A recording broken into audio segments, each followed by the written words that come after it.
পবিত্র ঈদ মিলাদুন্নবী সাল্লাল্লাহু আলাইহি সাল্লাম উদযাপন করা যাবে কিনা, অনেকে এটাকে জায়েজ মনে করে। এখানে আপনার অভিমত কি?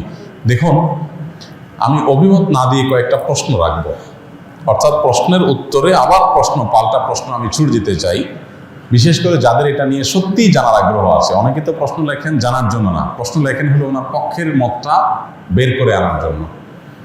আমি বলতে চাই যে সাধারণত আমরা সাধারণ মানুষরা যে হুজুরের ভক্ত, আমরা তার কথা শুনি।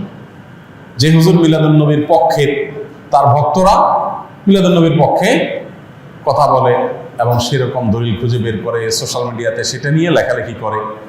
আর যে হুজুর মিলাদুন্নবীর বিপক্ষে, ওনার ভক্তরা মিলাদুন্নবীর বিপক্ষে তারা ক্যাম্পেইন করে, কাজকাম করে। আমার কথা হলো যে আপনি হুজুরদের পক্ষ বিপক্ষ না নিয়ে কয়েকটা প্রশ্নের উত্তর খোঁজার জন্য আপনি নিরপেক্ষভাবে চেষ্টা করেন। আপনি নিজে একটু সচেতনভাবে, সতর্কভাবে, অনুসন্ধানের দৃষ্টি নিয়ে এই প্রশ্নগুলোর উত্তর খোঁজার চেষ্টা করেন। আপনি শুধু উত্তর খোঁজার যদি সিরিয়াস চেষ্টা শুরু করে দেন এবং নিরপেক্ষভাবে চেষ্টা করেন, আমার বিশ্বাস যে আপনাকে আল্লাহ তাআলা হেদায়েত এবং সঠিক পথ যেটাই সেটা আল্লাহ তাআলা আপনাকে দেখিয়ে দিবেন। শর্ত হলো আপনি আগে গিয়ারটা নিউট্রালে এনে তারপরে খুঁজতে হবে। আমরা যারা গাড়ি চালাতে জানি তারা জানি যে গিয়ার, আপনার ম্যানুয়াল গিয়ার সাধারণত গাড়ি, এটা আপনার নিউট্রালে থাকার পর স্টার্ট দিলে গাড়ি স্টার্ট হবে। গিয়ার একটা দিয়ে রেখে দিয়েছেন আগে, এরপর আপনি স্টার্ট দিচ্ছেন, তাহলে গাড়ি কি হবে না? স্টার্ট হবে না, গাড়ি দৌড় দিবে, লাফ দিবে, সেটা সঠিকভাবে সার্ভিস দিবে না। এখন আপনি নিজে আগে মিলাদুন্নবীর পক্ষের অথবা বিপক্ষের একটা গ্রুপের থেকে এরপরে বলতেছেন হ্যাঁ এই ব্যাপারে আপনি কি বলেন, কোরআন হাদিসে কি আছে, আপনি জানার চেষ্টা করছেন। এইভাবে আপনি আসলে সত্য জানতে পারবেন না। সত্য জানতে হলে আপনাকে নিউট্রালে থাকতে হবে যে ঠিক আছে, আমি এটা নিয়ে অনুসন্ধান চালাই, পড়াশোনা করি, স্টাডি করি এবং আমার স্টাডির পর নিরপেক্ষভাবে সত্যিটা জানার জন্য আমি চেষ্টা করি।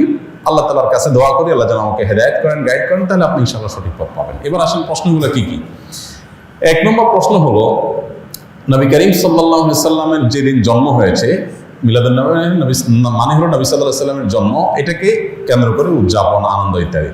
প্রশ্ন হলো, নবী করিম সাল্লাল্লাহু আলাইহি সাল্লামের যে তারিখে জন্ম হয়েছে সেই তারিখটা কি চূড়ান্ত এবং অবিতর্কিত কিনা, অর্থাৎ অমুক তারিখে তিনি জন্মগ্রহণ করেছেন, ইতিহাসবিদগণ এ ব্যাপারে একমত কিনা বা হাদিস গ্রন্থগুলোতে এটা সুস্পষ্ট আসছে কিনা, এটা আপনি একটু জানার চেষ্টা করেন। আপনি যদি খোঁজ করেন, অনুসন্ধান চালান, তাহলে কিন্তু আপনি জানতে পারবেন, জানতে আপনার কষ্ট হবে না খুব বেশি, যে আসলে নবী সাল্লাল্লাহু আলাইহি সাল্লামের জন্মের তারিখটা এটা চূড়ান্ত কি চূড়ান্ত না।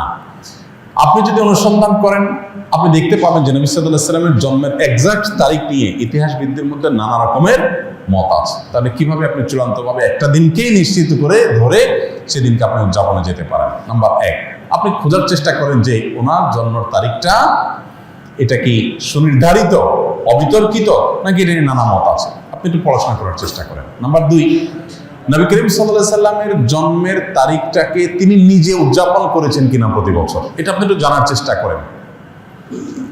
তিনি যদি নিজের জন্ম উদযাপন না করেন, তাহলে তার সিনিয়র সাহাবী যারা, চার খলিফা আরো যারা আছেন, এই সমস্ত সাহাবীরা কেউ যারা যারা নবী সাল্লাল্লাহু আলাইহি ওয়াসাল্লামকে সবচেয়ে বেশি ভালোবাসতেন, নবী সাল্লাল্লাহু আলাইহি ওয়াসাল্লামের ভালোবাসার দোহাই দিয়েই তো আমরা এটা করি, তো তারা যারা নবী সাল্লাল্লাহু আলাইহি ওয়াসাল্লামকে এর ভালোবাসায় যারা উত্তীর্ণ হয়ে গেছেন, ভালোবাসায় যারা প্রমাণিত, তারা আশিকি রাসূল বলি, যেটাই বলি আমরা তথাকথিত, এই জায়গাটা যারা ইতিমধ্যে প্রমাণিত হয়ে গেছেন, সেই সাহাবীরা যাদেরকে কোরআনে আল্লাহ সার্টিফিকেট দিয়েছেন নবী সাল্লাল্লাহু আলাইহি ওয়াসাল্লামের আনুগত্যের ব্যাপারে, ভালোবাসার ব্যাপারে, সেই মানুষগুলো নবী করিম সাল্লাল্লাহু আলাইহি ওয়াসাল্লামের জন্ম দিবস উদযাপন করেছেন কি করেন নাই, আপনি এই বিষয়ে একটু খোঁজ নেন, তথ্যপত্রগুলো ভেরিফিকেশন করেন, যাচাই করেন।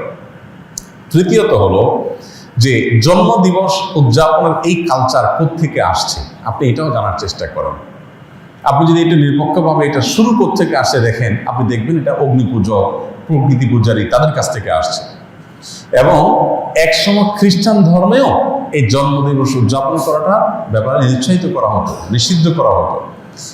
পরবর্তীতে তারা নিজেরা আবার ওই প্যাগানদের দ্বারায়, প্রকৃতি পূজারীদের দ্বারা প্রভাবিত হয়ে তারাও তাদের নবীর জন্মদিবস উদযাপন শুরু করেছে।